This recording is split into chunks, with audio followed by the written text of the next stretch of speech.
Bonsoir à tous. J'ai le plaisir de recevoir ce soir Olivier, Bonsoir. qui est médecin généraliste.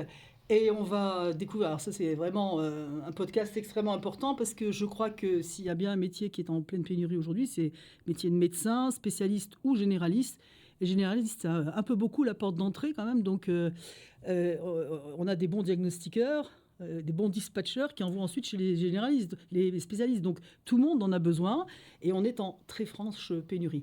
Donc avant de laisser Olivier nous raconter son métier passion, juste rappeler qu'ATL, donc Allo Tata Lolo, est une chaîne qui est essentiellement dédiée à l'orientation des plus jeunes et à la réorientation de ceux qui le sont un peu moins. Voilà. Donc on a ici comme objectif de présenter un maximum de postes, de métiers, pour créer des crushs pro entre vous et le métier de mes invités. Voilà, ça c'est extrêmement important. Et la deuxième chose, c'est d'essayer de lutter modestement à notre échelle contre le monolithisme à la française qui fait on donne l'impression à un enfant que quand il choisit un truc, c'est pour la vie. Or, il y a pas mal de... Je pense aux États-Unis, par exemple, où le môme peut commencer ingénieur informatique, se retrouver peintre en aquarelle ou en mur, et puis entre-temps, il est passé dans la pisciculture, l'horticulture et tous les trucs en ur. Voilà.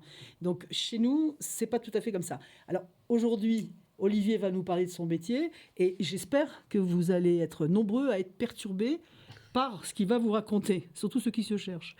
Donc Olivier, je te laisse nous raconter ce que tu fais de bon. Médecin généraliste, certes, mais ça fait quoi un médecin généraliste au quotidien? Un médecin généraliste, ça fait beaucoup de choses. Ça fait des journées bien remplies, mais avec plein de missions.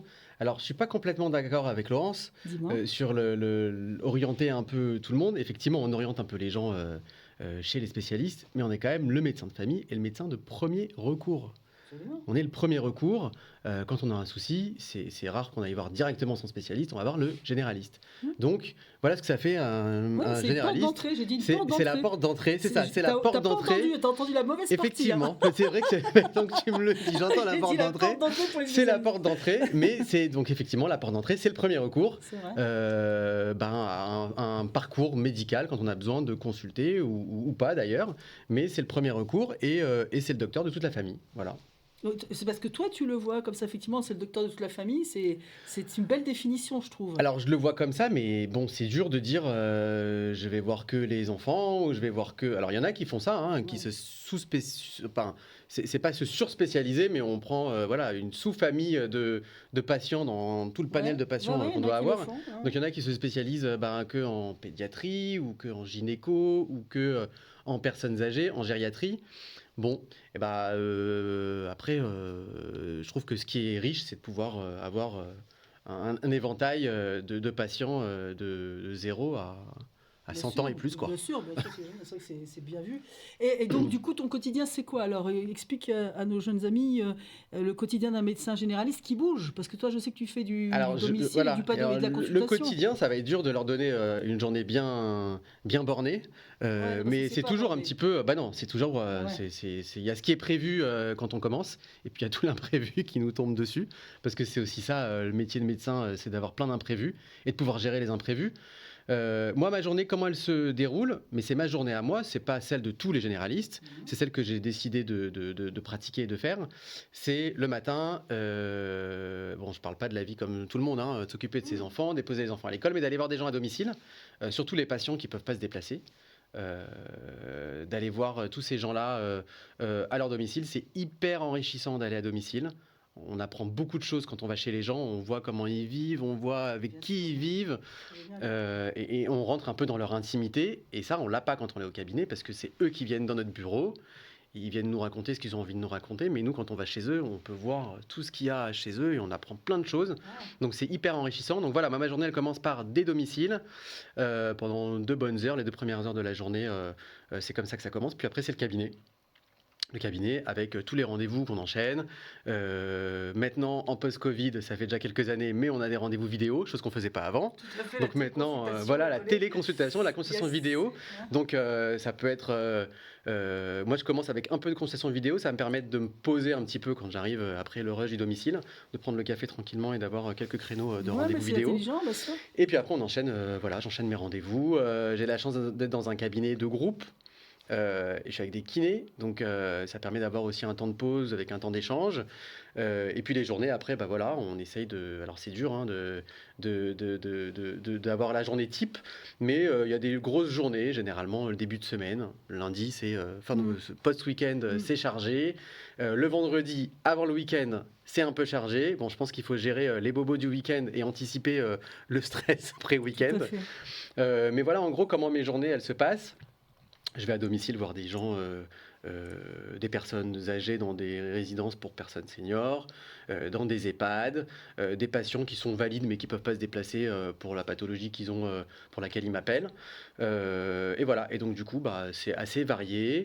Et c'est ça qui me tient, c'est ça qui t'anime. C'est ça qui m'anime parce que je sais comment ma journée va être faite en théorie quand je regarde mon planning, puis en fait elle se déroule jamais comme c'est prévu.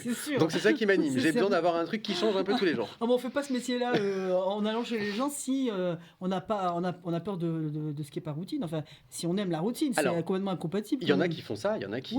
Moi, on m'appelle tous les jours en me disant mon docteur, c'est le docteur Bidule, mais il fait pas de domicile, est-ce que vous pouvez venir ? Exactement. Bon, bah moi, la façon dont je vis mon métier de médecin généraliste, je trouve que c'est important et indispensable de pouvoir faire des domiciles, d'aller voir les gens chez eux et pas d'être dans son bureau et d'attendre que les gens défilent.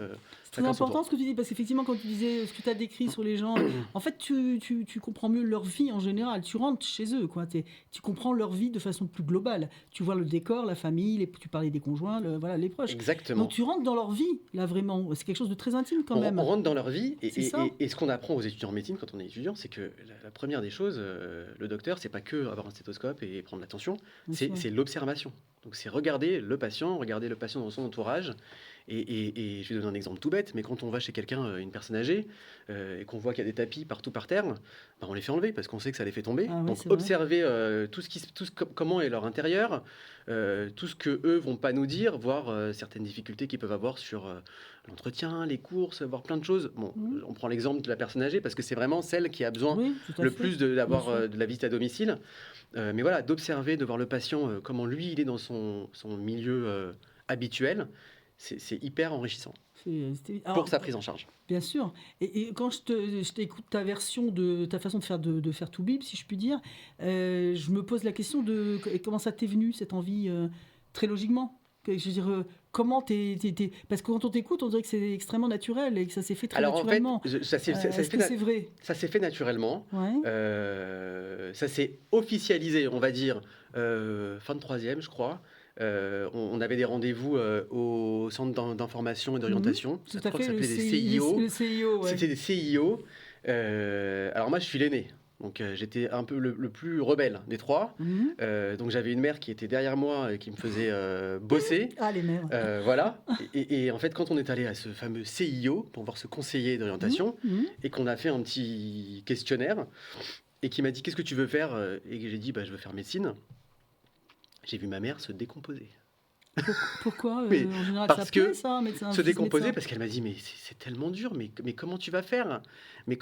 Parce qu'elle était derrière moi. Oui. Mais je pense que en fait, elle m'a poussé et c'est ça qui m'a porté et qui m'a permis d'être où je suis aujourd'hui, même si c'est moi qui ai quand même bossé, qui ai cravaché.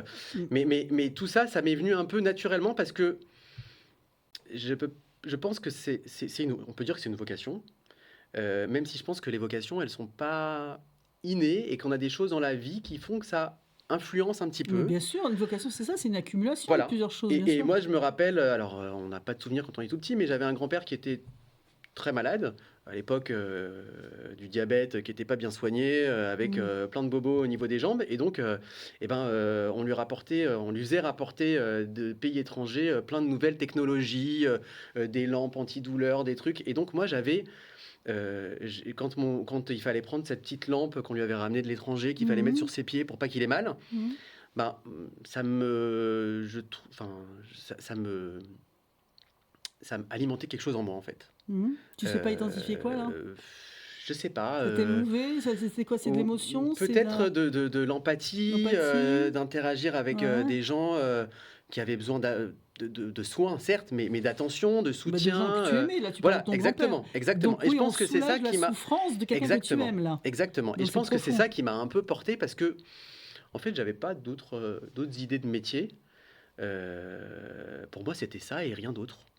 Mais Et rien d'autre. ce dont tu parles, ça date de quand? T'avais quel âge à peu près? Ah, je devais avoir entre 6 et 10 ans. Oui, c'est ça, donc Voilà, tout petit, donc tout c'est petit. vraiment une vocation. Tout petit. Donc ça L'histoire du s'inscrit. CIO, c'était à 13 ans, quoi, fin de 3e, Ouais, 13-14 ans. ouais, Mais déjà tout petit, je pense que c'est ça qui m'a un peu porté et mis sur cette voie-là, d'accord. en fait. Ça t'a donc le fait de soulager la souffrance de quelqu'un que tu aimes, donc tu as découvert la notion de soin, J'ai j'ai l'impression. exactement. Je pense Avec que c'était ta exactement. psychologie de gamin de 6-10 ans, tu as identifié ça. Après, ce que je comprends pas, c'est pourquoi tu dis que ta mère, quand tu as dit que tu allais être médecin, elle n'était pas contente. Alors, c'est pas qu'elle était pas contente, c'est que moi, j'étais un bon élève, mais il fallait qu'on me pousse. Ouais, d'accord, ok. Voilà. Elle a eu peur qu'en se disant les De études pas, de voilà, de se médecine, dire, c'est tellement mais je vais long, devoir le pousser, c'est tellement long. Là, je la comprends. J'avais oui. besoin d'un moteur. J'avais besoin d'un moteur et qu'on me pousse, une machine qui me pousse. C'est 8 ans d'études, t'as intérêt à pousser. Hein, ça Voilà. va. Donc, Pousser, madame, c'est un garçon. voilà. Donc c'était pour elle, mais finalement, en fait, c'était le soutien, Oui. le moteur et le soutien. Et puis après, une fois qu'on est lancé, quoi. Et elle a dû te pousser ou pas finalement? Non, ça s'est fait naturellement. C'est même elle qui me disait en première année, mais sors un peu de ton bureau, tu travailles trop. Oui, donc tu Et t'y en es fait, mis. moi, comme c'est ce que je Ouais. voulais faire, c'était cette première année qui est décisive. C'était ça ou rien, donc il fallait que ça soit ça. Donc j'avais pas d'autre solution que de réussir à la fin de la D'accord. première année. Donc tu t'y es mis à fond, c'était vraiment ton truc, ça Je m'y vraiment suis mis à fond. tous les critères de la vocation quand même. Je Hein. m'y suis mis à C'est fond, ce qu'on c'était appelle une vocation. ça ou rien. Donc, Absolument, c'est une voilà. vocation. Et ça a continué quand tu as fait tes études, t'as pas été séduit par une éventuelle envie de devenir spécialiste de quelque chose Alors si. à un moment? Alors en fait, c'était très dur parce que je pense que j'aime tellement la médecine que je passais en stage de pédiatrie, je voulais être pédiatre. Je passais en stage de gynéco, je voulais être gynéco. Je passais en réanimation, je voulais être réanimateur. Ouais, ça Je m'étonne me pas. suis épanoui dans tous les stages parce qu'on a quand même une maquette de stage à suivre Hein pour avoir une formation complète. Et à la fin de la 6e année, on repasse un concours Mhm. qui est un examen classant. Donc en fait, tout le monde est reçu. C'est juste que on est classé entre. Par spécialité? Alors non, on est Pas classé au niveau national. Ouais. Et puis le premier choisit ce qu'il veut, le Ouais, deuxième, c'est et ça, puis ouais. voilà. Je l'ai passé une première fois. À mon époque, on pouvait le passer 2 fois. Maintenant, on peut le passer qu'une seule fois. C'est intelligent, on manque de médecins. Alors, mais maintenant, ça a changé. C'est plus trop un concours comme avant. Ouais. C'est basé sur du contrôle continu, sur des examens oraux, sur un entretien. Donc, la note, elle n'est pas faite que sur un examen écrit avec des cas cliniques sur 2 jours. Ouais, c'est pas plus mal. Hein. Non, là Ça, vraiment, c'est c'est pas mal, beaucoup ça. plus. Ouais, ouais. C'est C'est beaucoup plus fiable par rapport à un coup de stress, ça joue. Hein. Exactement. Ça fait Je peur. pense que c'est plus fiable et puis ça Ouais. prend plus vraiment l'étudiant dans sa globalité. On n'est pas juste évalué sur Absolument. l'écrit. Très bien. Et donc, je l'ai passé 2 fois. La première fois, j'avais eu médecine générale et je m'étais dit, bah non, c'est pas ce que je veux faire. Je voulais faire de la chirurgie. D'accord, ça m'étonne pas. Hein. Euh, Ça m'étonne pas. je voulais faire de la chirurgie. Je voulais faire de la chirurgie de la main en plus. Pour moi, Pourquoi? T'étais sportif? Non, pas du eu tout. comme des J'aimais choses la chirurgie. J'aimais la chirurgie orthopédique, donc c'est la chirurgie des os et des articulations. Et je trouvais que la main, c'était une chirurgie. Il y avait Fine. besoin de se concentrer vraiment. Quelque chose qui capte l'attention. Et donc, j'ai repassé une deuxième fois ce fameux concours. Et j'ai eu chirurgie. Ben alors? Et quand il a fallu signer et choisir, eh ben, je me suis dit, mais en fait, je crois que c'est la médecine générale que je veux faire. Je veux Au avoir. moment où tu allais signer Où j'allais éventuellement, signer, où il ah, fallait c'est marrant. choisir, ma spécialité, je me suis dit, mais en fait, je crois que c'est la médecine générale que je veux faire parce que c'est vraiment la spécialité, parce qu'aujourd'hui c'est une spécialité, la médecine générale, qui permet de s'ouvrir à tout, quoi. Donc, alors c'est sûr qu'on peut pas faire de la chirurgie, on peut pas aller dans un bloc opératoire, mais on a des postes de médecins généralistes où on fait de la petite chirurgie. C'est vrai. On peut faire de la médecine d'urgence où on fait de la petite chirurgie, hein, quand on recoud des bobos, quand on s'occupe de fractures, quand on fait des choses comme ça. Et c'est vraiment la spécialité, et je pense une des seules, qu'on peut compléter avec plein de diplômes complémentaires et se redonner et changer un peu de casquette. Ça, c'est super. Mais voilà. c'est-à-dire que ça se fait beaucoup, ça, parce que j'en connais pas beaucoup, moi, de généralistes qui sont spécialisés après. Ah J'en ai bah, pas beaucoup rencontré. Et bah alors ça se fait, ça plus s'est en fait plus. longtemps. Bah, tu dois les connaître, mais tu sais pas qu'ils sont généralistes. Par D'accord. exemple, un allergologue, il est généraliste. Ok. Et puis il a d'accord. fait un diplôme, on appelle ça une capacité d'allergologie. Un gériatre, il est généraliste et puis il fait une capacité de gériatrie. Un urgentiste, il est médecin généraliste et il faisait une capacité de D'accord, médecine c'est chose d'urgence. tu as une spécialisation complémentaire. Exactement. Alors, du Aujourd'hui, coup, ça a un peu changé. Ils ont oui. vraiment compartimenté toutes ces spécialités. Ah, ok. Mais moi, de mon époque, la médecine générale, alors ça reste encore vrai parce qu'il y a plein de diplômes complémentaires qu'on peut faire, des diplômes universitaires qui permettent d'avoir des compétences et des connaissances complémentaires. Mais ça permet d'avoir... moi, j'ai passé plein de diplômes complémentaires sur ma pratique de médecine générale. Parce que, par exemple, je vais te donner un exemple des diplômes que j'ai passés. J'aimais tout ce qui était la partie dermato, cicatrisation des plaies. Ah, d'accord, ok. Et donc, il y a un diplôme qui s'appelle plaie et cicatrisation et tu deviens expert C'est en plaie marrant, et ça. cicatrisation. Et donc, on fait appel à toi pour donner ton avis pour des problèmes de peau. On va pas chez le dermatologue pour ça finalement.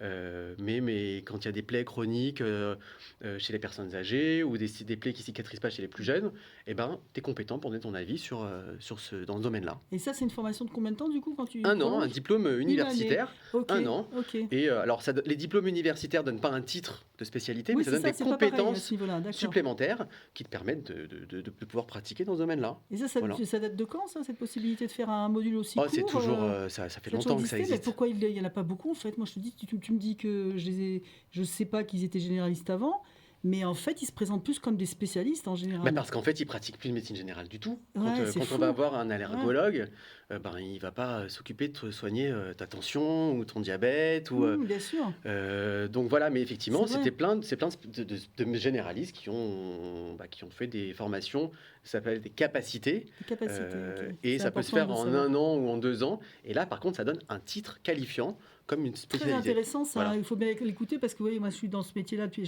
ça je savais pas. Et alors du coup, par exemple, le bonhomme qui est allergologue direct Ouais. tout de suite et qui veut devenir spécialiste, là pour le coup c'est Alors, spécialiste. Il va se maintenant, ça taper devient 3-4 ans de plus quand même, je crois, en études. Il y a une différence de longueur d'études. Alors maintenant, comme ça devient des vraies spécialités, les études sont un peu plus longues. Mais les études de médecine générale ont été rallongées. Voilà. Avant, c'était 3 ans après la 6e année, donc ce qu'on appelait l'internat. Et maintenant, c'est 4 ans. Et avant, Wow. les spécialités, c'était déjà 4 ou 5 ans. Oui, Donc tout à finalement, la fait. médecine générale, elle a pris 1 an en plus pour s'aligner avec les spécialités médicales qui étaient déjà de 4 ans et les spécialités chirurgicales ou complexes comme la réanimation qui étaient de Ouais. 5 ans. Donc C'est ça, beaucoup, hein. c'est beaucoup, mais Ça se comprend, mais c'est c'est tellement beaucoup. dense que C'est ça se vrai. comprend et C'est c'est beaucoup. indispensable. Bien Et sûr. c'est indispensable. Et moi, je me pose la question quand je t'écoute, je me dis, le bonhomme qui cumule les diplômes comme ça peut t'amener à combien maximum d'années d'études au Il n'y a final? pas de maximum tant Tu peux qu'on a rajouter envie toute de ta se vie. former. De toute façon, on est en formation permanente. Oui, c'est clair. On ne Faut. peut pas rester sur nos acquis de la fac d'il y a 10 ou 15 ans. On a une obligation de formation continue. Alors, ce n'est pas des formations de 1 an, on n'a pas des diplômes, mais on a des petites formations validantes Oui, qu'on doit des faire modules, absolument. pour être à jour des nouvelles recommandations. La médecine, ça change tout le temps. Et ce qu'on avait comme traitement il y a 20 ans, ça peut être le même encore maintenant, mais ça peut ne plus être d'actualité avec des médicaments qui disparaissent et des nouveaux Ouais, c'est qui vrai, apparaissent. ça bouge tout le temps. Alors, tu vois, c'est tellement énorme en nombre d'années d'études, on le savait, hein, mais alors là, je vois que c'est encore de plus en plus intéressant, complexe et en même temps souple, puisque tu as bien insisté sur le fait que le généraliste peut choisir différentes options et se spécialiser avec des capacités. Donc, c'est quelque chose d'important à savoir. Donc, tu me dis, le généraliste, le nombre d'années d'études maintenant, c'est minimum combien? 6 Alors, plus on est à 6 l'alternat. plus 4, on est à 10, bac plus 10. Pour être généraliste. Pour être généraliste. Ouais, ça a quand même bien grimpé, ouais, effectivement. Parce qu'avant, c'était un peu. On comptait 7 ans dans ma génération, C'est c'était ça, mais tu pas vois, autant que ça. Hein. mes beaux-parents qui sont tous les deux médecins, Mhm. mon beau-père est généraliste, ma belle-mère est formation généraliste, mais elle avait fait un diplôme complémentaire de pédiatrie, Ouais, elle a fait que de la ouais. pédiatrie. Ah ben voilà. Et quand j'ai parlé avec mon beau-père des études, lui, à son époque, c'était plus court. Ouais. Et puis il me disait, la formation aujourd'hui, elle est tellement plus complémentaire, tellement plus complète, Ouais, c'est génial. qu'on vous met à soigner des gens avec des connaissances. On apprend tout le temps, hein, mais des connaissances beaucoup plus solides, des bases beaucoup plus solides. Mhm, Et c'est mhm. indispensable. Bien sûr. Quand tu es dans le soin, tu peux pas. Tu as toujours des interrogations. Tu peux pas tout savoir sur tout. Il y a des choses que tu sais pas ou que tu as oublié, que tu as appris, mais comme tu n'as pas beaucoup pratiqué, Bien sûr. Faut être ça t'est prudent. sorti de la tête. Mhm. Mais là, le fait de compléter, même pour nous, même pour l'étudiant, l'interne qui va se retrouver face au patient, on est quand même beaucoup plus serein. Parce que plus on est dans le cursus universitaire, plus on est confronté à des situations médicales diverses et Divers variées, oui. et plus on prend de l'aisance, quoi. Absolument, on apprend toujours et beaucoup. Alors, quand je t'écoute, je me dis, toutes ces années d'études, justement, qu'est-ce qui te fait traverser tout ça avec aisance et plaisir? C'est quoi les moteurs profonds là-dedans? On a bien compris que c'était le soin, j'ai compris Ça a avec été le l'histoire de ton soin. grand-père, Moi, mais quoi d'autre? moi, c'est vraiment le côté métier passion qui m'a Ouais, poussé, qui m'a aidé. ouais. C'était pas facile tout le temps parce que quand t'es à 6 ans de post-bac, donc tu as 24 ans, quoi, et que C'est pour tes ça. copains, ils ont presque tous fini leurs études, que toi, tu prépares encore un concours. C'est pour ça que je te pose la question. Ils euh, bossent, ils sortent, ils ont un peu d'argent pour rigoler. Exactement, Toi, tu bosses, ils tu bosses, tu sortent, bosses. ils ont déjà commencé à bosser, ils gagnent Ouais. un peu plus d'argent Ils parce ont leur voiture, ils ont leur voiture, parce qu'à l'hôpital, ils ont leur copine, ils ont un studio. c'est ça, C'est bah vrai, voilà. c'est vrai, c'est Toi, vrai, c'est ça. moi à 24 ans, quand je préparais l'internat, j'étais encore chez mes parents, Bien voilà, sûr. il fallait... et ben, en fait, c'est ce qui pousse, c'est tout ce que ça va nous apporter.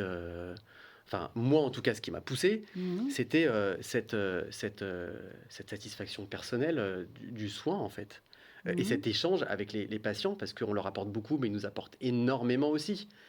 Moi, si tous les jours je me lève en allant bosser et en me disant je bosse pas, je m'amuse. Mhm. C'est vrai. Alors c'est pas je m'amuse, je rigole, mais c'est que c'est tout ce que les patients, je peux leur apporter, mais tout ce qui m'apporte cette réciprocité entre eux et moi. Moi, ça me nourrit, c'est mon oxygène, c'est mon moteur. Ça te nourrit. Alors justement, en réciprocité, ok, échange, il y a des échanges presque affectifs. Hein. Quand tu suis une famille complète et tout, t'es dedans quand même. Oui, alors, Ça, c'est terrible aussi. alors Hein, le côté affectif, c'est vrai que ça s'installe très vite. Eh oui. Bon, il faut savoir aussi ne pas en avoir trop, parce que Mhm. C'est la difficulté. c'est la difficulté de pouvoir être dans l'empathie, mais d'avoir aussi suffisamment de recul pour pas non plus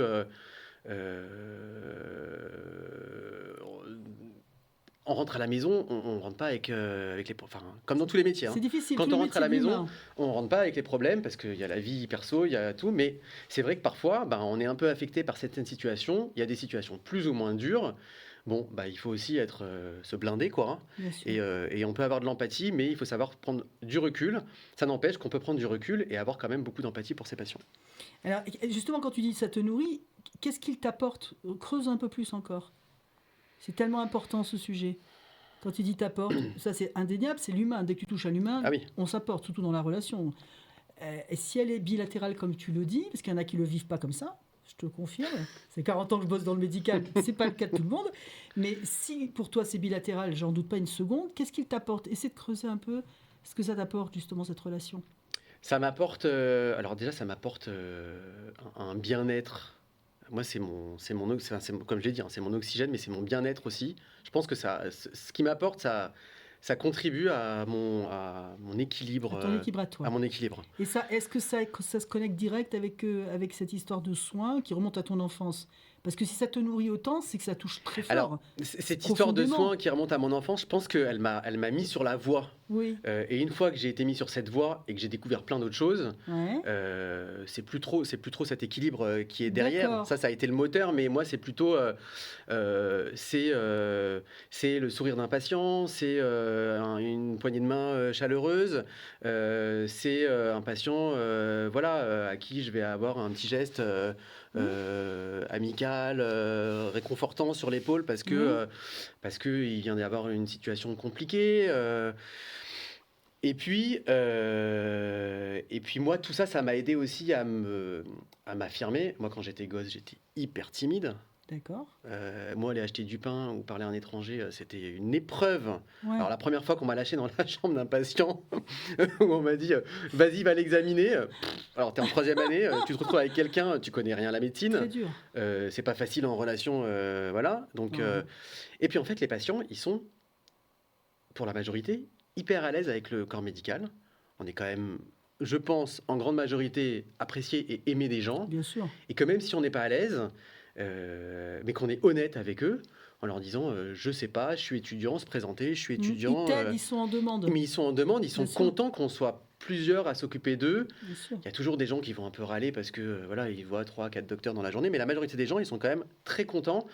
Et même si on n'est pas à l'aise, Et ben, c'est les gens qui nous mettent à l'aise. Et moi, je pense que ce côté de petit garçon un peu timide, pas trop à l'aise, finalement, ben, c'est toujours voilà, ce que je dis, la réciprocité. Mhm. Je leur donne, ils me rendent, je leur redonne, ils me re-rendent. Et puis c'est comme ça qu'en fait, ça nourrit une relation qui est différente avec chaque patient, mais ça permet d'avoir comme ça... enfin, pour moi, c'est un tel bien-être. Et puis c'est mon moteur. Je me lève tous les matins en me Mhm. disant je vais aller voir Mhm. des gens. Mhm. Et aujourd'hui, je pourrais pas.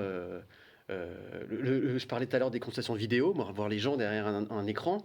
C'est pour moi, je le fais parce que ça a quand même des côtés pratiques. Ça dépanne, ouais, je suis Ça d'accord. dépanne. Quand c'est pas... Quand les gens sont un peu en congé à l'autre bout de la France, qu'ils ont Ouais, besoin ouais, d'un dépannage, momentanément, ouais. mais pour moi, ça me frustre. Voilà. Hmm. Ça me frustre de ne pas les avoir devant moi. Parce que tu es à fond dans le contact humain, Dans le contact humain, c'est le truc exactement. qui te nourrit, c'est ça. Et Exactement. est-ce que tu arrives à distinguer ce qui... Parce que je me pose la question, humainement, ça te nourrit, c'est le contact et la relation en tant que telle, ou les proportions entre ça et ton expertise technique? C'est une question qui m'a toujours intriguée.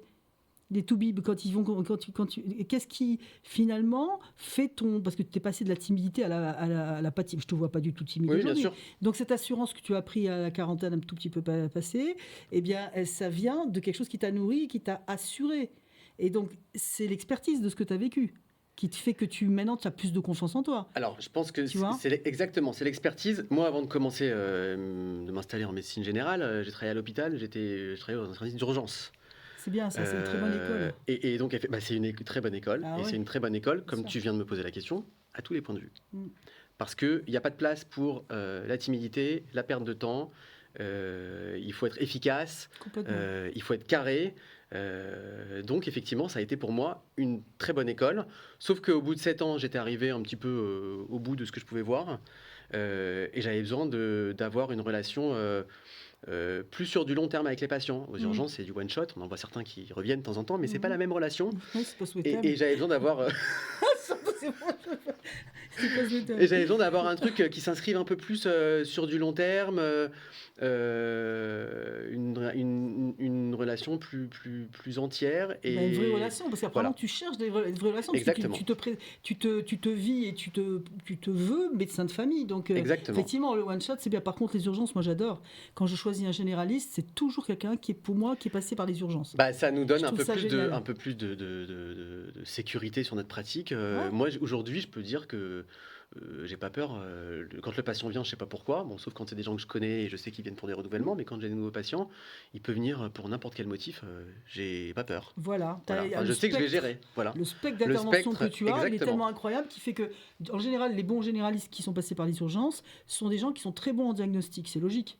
Ça va avec une bonne maîtrise Bah, du diagnostic. quand tu es le médecin de garde aux urgences et que tu dois gérer plus de Ouais. 100 patients Bien et sûr, c'est la parfois plus folie. dans les grands hôpitaux parisiens, tu as plutôt intérêt à avoir la médecine et les idées bien au Ah clair ouais, et puis bien carrées faut pas avoir peur de pour la poser cour. les bonnes questions Ah et bah pouvoir oui. Ah vite bah gérer oui. le problème. Oui, puis il faut pas avoir peur de la cour des miracles en général. Ah non, Ça, non, non. faut être solide, hein, parce que ça c'est sûr. Mais du coup, je dirais, alors cette partie expertise, du coup, ça t'a renforcé cette partie expertise. Ah oui, Les urgences, c'est sûr. Ah oui, ça m'a Parce que les cas de renforcé. figure sont tellement incroyables. Ah Le oui, spectre, ça renforce, en fait, ça te donne un tel bagage, ouais. mais à tous les niveaux que, effectivement, ça ne fait que te renforcer. Et du coup, être c'est beaucoup plus limpide dans la pratique quotidienne. D'accord. Voilà. Alors justement, bon, les podcasts, on les fait plutôt courts pour que, c'est vrai qu'on aime bien court, mais avec l'essentiel et le plus efficace. Donc il y a une question qui n'a aucun tabou ici, c'est la rémunération, parce que quand on vous dit qu'il faut faire une dizaine d'années d'études et tout, yes, mais quid de la récompense un peu qu'on a derrière, surtout quand on est dans l'humain et que c'est extrêmement exigeant. Donc j'aimerais bien qu'Olivier nous donne une indication d'un salaire de généraliste aujourd'hui.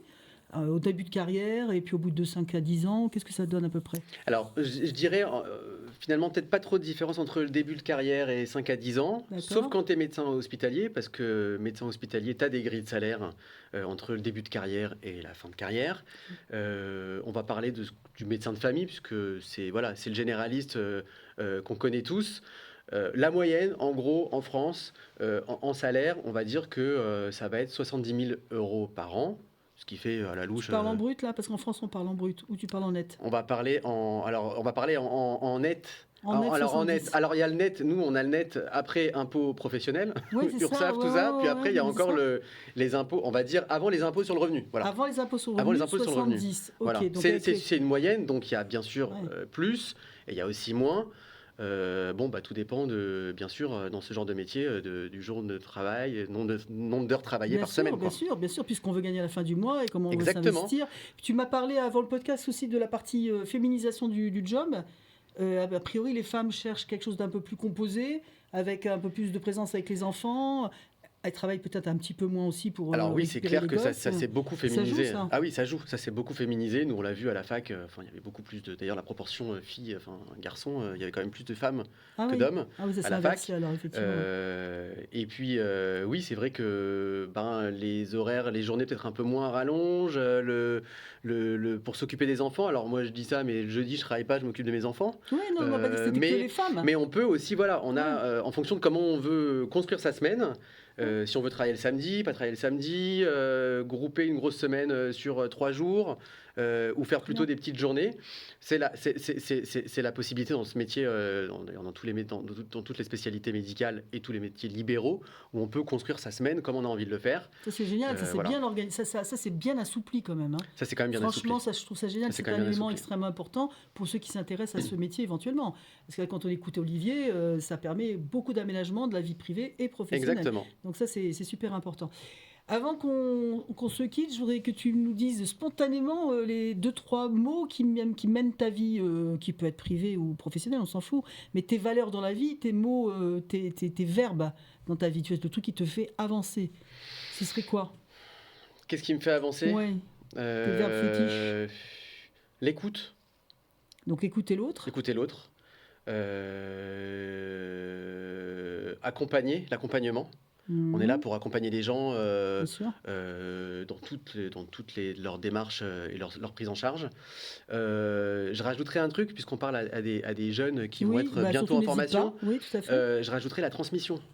Moi, j'ai eu, de par mon expérience hospitalière, beaucoup d'étudiants. Ouais. Alors, des étudiants parfois en 3e ou en seconde sur les stages d'observation, des étudiants infirmiers, des étudiants en médecine qui sont ou en 3e ou des externes, ceux qui sont entre la 4e et la 6e année, ou les internes, des étudiants en pharmacie. L'hôpital, ça permet de voir un peu toutes ces professions-là. Et ce qui me porte aussi, c'est la transmission, c'est leur transmettre nos connaissances. Et ça, c'est indispensable. Quand tu es médecin, tu fais pas que soigner. Trop facile sinon, mais tu es là pour plein de choses et notamment transmettre, parce qu'un jour tu t'arrêteras et la médecine, c'est ce que nous, on nous a transmis à l'hôpital par nos vieux chefs de service, les vieux professeurs qu'on a connus. Aujourd'hui, même si on est à leur place, on est là aussi pour transmettre, et la transmission, c'est hyper important pour les jeunes, quelle que soit leur formation, mais dans ce domaine médical, ils ont besoin d'être formés, d'être accompagnés, d'être assurés, et on est là aussi pour leur transmettre tout ça. Et tu as le temps de le faire? Sur les stagiaires, je veux bien, mais à l'hôpital, mais aujourd'hui, par exemple, quand tu es alors aujourd'hui, dans les cabinets de médecine libérale, on peut avoir des étudiants avec nous. Tu en as régulièrement? Alors, là, j'en ai pas. Je me suis formé récemment pour en avoir. Parce qu'on doit se former, nous aussi. Tu dois te faire former pour recevoir des stagiaires? Exactement. On doit se former pour savoir comment leur enseigner certaines choses, comment se comporter, même si on le sait, on l'a fait à l'hôpital, mais vis-à-vis des patients. Il y a des patients qui acceptent, d'autres qui refusent. Oui, donc, ça peut très bien se comprendre, voilà, c'est intime, exactement. Bien sûr. Comment gérer ces situations où un patient ne va pas vouloir, ou comment laisser un étudiant examiner, puis après comment les laisser en autonomie quand ils sont plus âgés. Quand ils sont internes déjà. C'est génial, hein, c'est vrai que c'est super. Donc c'est de la formation, alors c'est pas de la formation médicale, mais c'est un peu du coaching, voilà, on nous apprend comment gérer ça, parce qu'on a quand même, on s'occupe de patients et ça peut pas se faire comme ça sans un minimum d'organisation. D'accord. Alors, tu vois, Olivier, d'habitude, je pose une question qui est, si tu avais une baguette magique, est-ce que tu changes quelque chose dans ton parcours? Mais j'ai la méchante impression que tu changerais presque rien. Alors non, dans mon parcours, je changerais rien. Dans mon quotidien, mais peut-être que c'est que moi. C'est toi qui es là aujourd'hui. Et ça va reprendre ce que j'ai dit initialement. Je pense que si j'avais une baguette magique, je me ferais changer de spécialité un peu tous les jours. Ok. Un jour, je ferai une journée, je serai gastro-entérologue, un jour, je serai gynécologue. Pas qu'on soit enfermé finalement, puisque c'est complètement l'inverse de ce que j'ai dit avec la médecine générale, Mhm. on n'est pas enfermé, mais peut-être voilà, pouvoir changer un peu de casquette pour pouvoir un peu changer de pratique tous les jours. Mais sur mon parcours, moi, je n'aurais rien à changer. Tu ferais rien Je ferais changer. exactement pareil. Donc, tu es le bon Toubib à la bonne place, complètement, a priori. Tu te sens bien à ta Moi, en tout place. cas, je me sens, Toi, je me sens à ma tu place. te sens bien dans ta Je me peau, sens bien bien à dans ta ma peau, je me place. sens à ma T'es place. content le matin quand tu te Je lèves. suis content. Il n'y a pas un jour où je me lève en disant ah, j'ai pas envie d'y aller. Franchement, T'es super aligné avec tes valeurs je suis super aligné humaines, avec mes valeurs. intellectuellement. La seule chose qui nous pèse, mais ça c'est comme tout le monde, c'est la pression administrative. Mais Ça, ça, c'est on peut pas l'horreur, faire ouais. sans. Non, ça, c'est vraiment l'horreur, je trouve. Voilà. Mais si je pouvais arriver, ne pas avoir à gérer toute cette pression administrative, ce serait le monde idéal. Alors, donne-nous, Euh, parce que moi je sais, parce que je bosse dedans depuis 40 ans, mais donne aux jeunes l'indication sur l'importance qu'a pris cette gestion-là, qui devient quand même assez effrayante par rapport au métier de toubib, hein, parce qu'elle est très importante quand même. Hein. En fait, comme tous les métiers, on pense qu'on est libéraux et on est des faux libéraux, hein, parce qu'on travaille quand même avec la Sécu. Donc, Mais bien sûr, c'est pas donc on libéral dépend de la complètement. Ouais. Sécu. Et puis en fait, donc, il y a toute cette pression administrative qu'on nous fait porter. Mais aujourd'hui, on ne peut pas ne pas faire avec. C'est obligatoire, ça fait Mmh. partie de notre métier. Mmh. Il y a 30 ans, le docteur, il avait un grand meuble avec plein de tiroirs et il faisait des feuilles de soins. Aujourd'hui, il faut avoir des logiciels Un gros agréés, ordi. un gros ordi, prendre des cartes vitales. Maintenant, aujourd'hui, c'est Hein. l'application carte vitale. Ouais, ouais, c'est... Donc, c'est toutes ces mises à jour que finalement on nous impose Ouais. un peu, mais voilà, on est obligé de faire avec. Et c'est ça qui est un peu compliqué. Ouais, c'est le point Euh, négatif, on va dire, de la c'est le point fonction qui te négatif, va mais très il faut bien, vraiment quoi. le laisser à la fin de la consultation et pas se laisser emboliser quand on est avec son patient. Voilà, ça vient à la D'accord. fin. Mais bon, c'est comme dans tous les métiers, on doit s'y tenir, on doit le faire parce que ça fait partie maintenant de la façon dont on pratique notre métier. Mais D'accord. c'est ça qui est le plus compliqué. Mais là, tu parles de ce qui est administratif. Enfin, c'est à la fin de la séance avec le patient, c'est une chose. Mais tu n'as pas, comme beaucoup de toubib, une demi-journée dans la semaine où tu dois faire toute la partie administrative. Alors, j'essaye de Tu pas. peux y échapper à ça aujourd'hui? J'y échappe pas trop. J'essaye de le diluer un peu dans la semaine pour pas Mhm. avoir une grosse journée. Alors Oui, oui, oui, c'est bien. si, j'ai quand même 2-3 fois dans le mois la grosse partie comptabilité. Ben voilà, quand même. Parce que Voilà, comme parce t'en parles que pas, même je si me j'ai suis un dit, expert comptable qui gère, ouais, mais l'expert comptable, bon, il y a quand même un minimum le contrôle. de contrôle et puis il y a des choses à gérer. Alors ça, moi, c'est la partie qui me... Mais voilà, deux, trois On fois peut par dire an, que c'est le pire. je me mets... Alors après, ça va, hein, c'est pas insurmontable, Mm. mais ça fait partie du job. Hein, voilà, donc, Il n'y a pas de métier à 100%. sauf quand on hein. est un médecin salarié hospitalier. Quand j'étais à l'hôpital, moi j'arrivais même pas avec un stylo, hein, j'avais même pas ma blouse, j'arrivais les mains dans les poches. Ah, mais c'est l'hôpital. C'est l'hôpital. Bon, c'est différent. Après, Voilà. il y en a qui sont faits pour l'hôpital, d'autres qui sont faits pour la ville. Oui. Il y a des pratiques mixtes, on peut faire les deux aussi. Oui, c'est vrai. Donc Bien après, sûr, voilà, beaucoup font mixte. Alors quand je dis que ça pèse la partie administrative, ça pèse, oui, mais si aujourd'hui je la supporte, c'est parce que en contrepartie, je pratique la médecine comme j'ai envie de la pratiquer. Exactement, tu es très en phase avec les Exactement. envies que tu avais. Alors, avant qu'on se quitte, est-ce que tu as quelque chose d'autre à confier à nos petits camarades sur ta passion professionnelle? Encore un dernier conseil sur comment on prend la vie professionnelle pour bien l'apprendre, justement? J'ai pas grand chose à leur dire, si ce n'est qu'effectivement, si certains se posent la question de rentrer dans cette voie-là, Mm. c'est que déjà, si on se pose la question, c'est qu'on est déjà bien, on est un petit peu rentré dedans, quoi. Parce qu'on C'est se vrai. passe la question de faire médecine si on n'est pas attiré par le soin. On connaît tous des gens autour de nous qui disent oh non, moi je peux pas regarder du sang, je peux pas Oui, faire. c'est vrai. Moi, Si je on peux se pas pose la regarder du question sang. finalement de se dire est-ce que médecine ça me plairait pas, c'est que je pense que finalement on a déjà, allez, pas les deux pieds, mais au moins un pied dans la voie. Je leur donnerai le conseil de peut-être se renseigner un peu plus, pas trop écouter ce qu'on peut leur dire autour. C'est pas facile, mais comme plein de métiers d'ailleurs, Oui, c'est vrai. comme plein d'études, c'est pas le plus difficile, loin de là, je pense. Mais quand on a la passion et l'envie, c'est le moteur et ça permet voilà, de fuser, d'enchaîner les années les unes après les autres. Et je souhaite à ceux qui voudront rentrer dans cette voie-là d'être épanouis dans cette formation et de devenir des très bons médecins. Bon, alors c'est de tout cœur parce qu'on en a bien besoin. C'est un métier non seulement extrêmement humain, mais évidemment très noble dans la démarche, s'occuper de son prochain, tout le médical et le paramédical, qu'on a beaucoup reçu ici parce qu'on est en pénurie, mais parce qu'on aime ces métiers-là aussi. C'est quand même le nœud de la société. Moi, je trouve qu'une société qui soigne plus, on est très très mal barré quand on soigne. On soigne plus ses citoyens correctement. Hein. Je crois qu'on ne va pas rentrer dans le débat, mais on a tous plein d'illustrations dans la tête aujourd'hui. Je vais vous souhaiter une excellente soirée. Je vais remercier Olivier qui a eu l'extrême gentillesse de venir après une grosse journée, comme il vient de dire, de médecin. Merci à toi, ça m'a permis d'avoir un petit moment de décompression, de pause. On se prend un peu de temps pour réfléchir ou pour surtout partager. Voilà.